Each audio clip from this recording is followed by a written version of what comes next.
ये बात है 6 अगस्त 1945 की। जापान के हिरोशिमा में गर्मी का मौसम चल रहा था।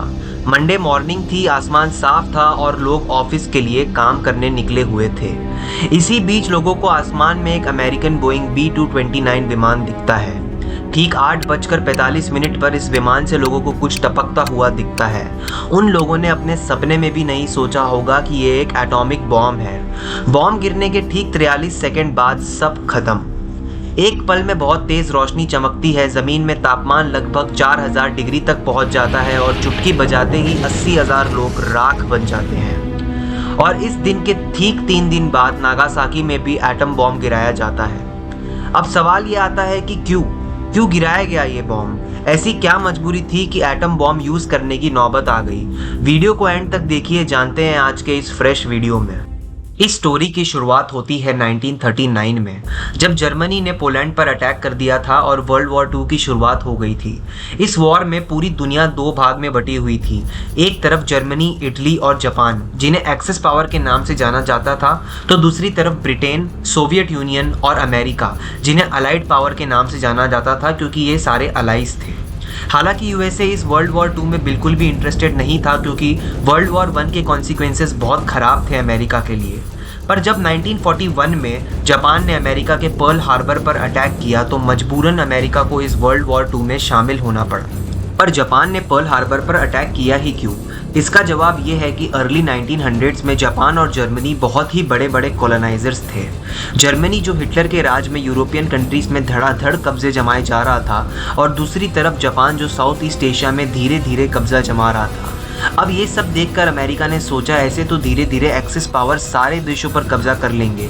इस चीज़ को रोकने के लिए अमेरिका ने जापान पर एक बहुत ही बड़ा सैंक्शन लगा दिया और उसे ऑयल एक्सपोर्ट करना पूरी तरह से बंद कर दिया। और इस चीज़ को रोकने के लिए अमेरिका की एक ही कंडीशन थी कि जापान अलाइड पावर्स पर कब्जा किए हुए सारे एरियाज़ को आज़ाद कर दे। और दोस्तों, उस टाइम पर जापान का लगभग 80% ऑयल अमेरिका से आता था। पर इस सैंक्शन से जापान को कोई खास फर्क नहीं पड़ता और वो एक्सपांशन जारी रखता है। पर ऑयल इतनी इंपॉर्टेंट कमोडिटी थी उस टाइम, तो इस चीज़ के लिए भी कुछ सोचना था। अब जापान ये सोचता है कि क्यों ना मलेशिया और इंडोनेशिया पर कब्जा कर लिया जाए क्योंकि वहाँ पर ऑयल के बहुत सारे रिजर्व्स हैं। पर दोस्तों, एक प्रॉब्लम थी इसमें। इंडोनेशिया उस टाइम डच के कंट्रोल में था और मलेशिया ब्रिटेन के कंट्रोल में, और ये दोनों ही अमेरिका के अलाइड ग्रुप में शामिल थे। यानी इन पर अटैक करना यानी अमेरिका को युद्ध के लिए न्योता देना। और फिर मलेशिया और इंडोनेशिया तक पहुंचने के लिए फिलीपींस भी बीच में आता था और यहाँ पर अमेरिका का कंट्रोल था।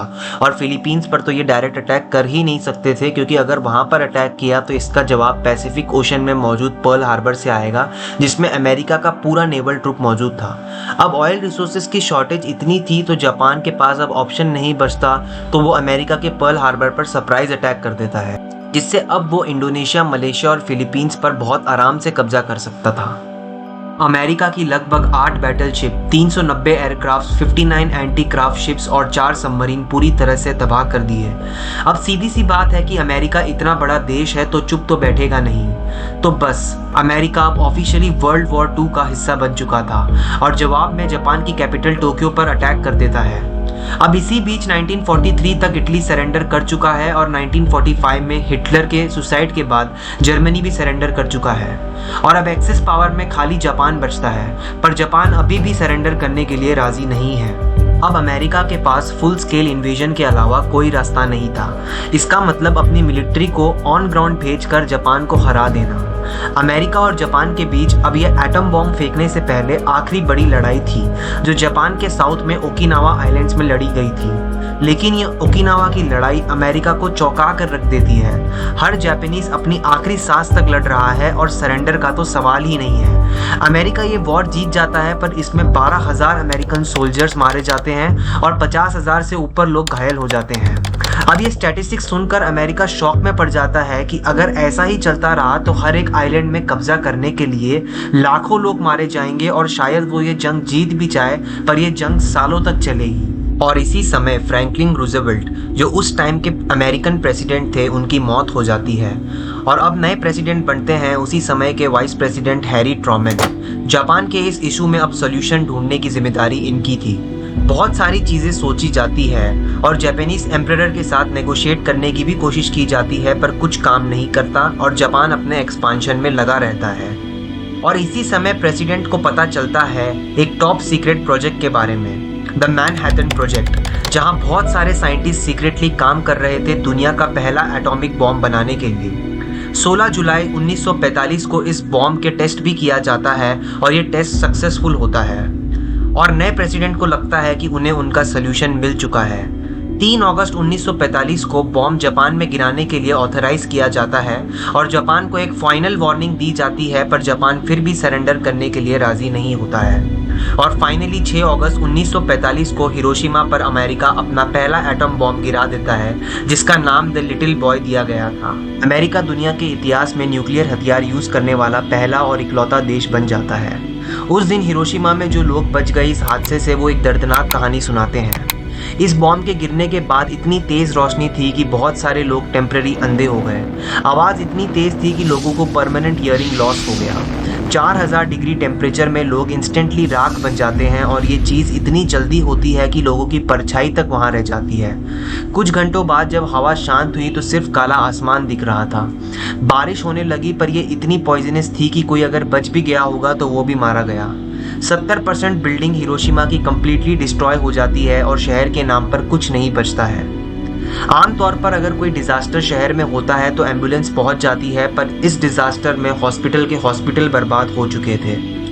जापानीज एम्परर ने इसके बाद भी सरेंडर करने से मना कर दिया और इसके जवाब में लगभग 3 दिन बाद 9 अगस्त 1945 को नागासाकी में भी एक एटम बॉम्ब धमाका किया गया और इस बॉम्ब का नाम फैटमैन था, जो हिरोशिमा के बॉम्ब से कई गुना ज़्यादा पावरफुल था। लगभग 40,000 लोग इस बॉम्ब धमाके में मारे गए और फाइनली अब इस इंटेंसिटी को समझते हुए जापानीज एम्परर सरेंडर कर देता है। इस पूरे धमाके से उस जमाने में $970 मिलियन का लॉस हुआ था। पर अब एक सवाल ये आता है कि क्या ये एटम बॉम्ब हमला अमेरिका की तरफ से जस्टिफाइड था? अब इसमें अमेरिका की तरफ से एक जस्टिफिकेशन आता है कि इनके पास सिर्फ 2 ऑप्शन थे, एक तो ओकिनावा की लड़ाई और दूसरा एटम बॉम्ब। और जस्टिफिकेशन ये था कि ओकिनावा की लड़ाई अगर जारी रहती तो पूरे जापान में कब्जा करने के लिए इनके लगभग 10 लाख अमेरिकन सोल्जर्स मारे जाते और इस एटम बॉम्ब में सिर्फ 2 लाख लोग मारे गए, तो इन्होंने 10 लाख अमेरिकन सोल्जर्स के ऊपर 2 लाख लोगों को चुना। आपको क्या लगता है दोस्तों, क्या ये अमेरिकन अटैक जस्टिफाइड था? कमेंट्स में बताएं। वीडियो पसंद आए तो लाइक करें और ऐसी और अमेजिंग वीडियोस देखने के लिए द इनसाइडर नॉलेज चैनल को सब्सक्राइब करें।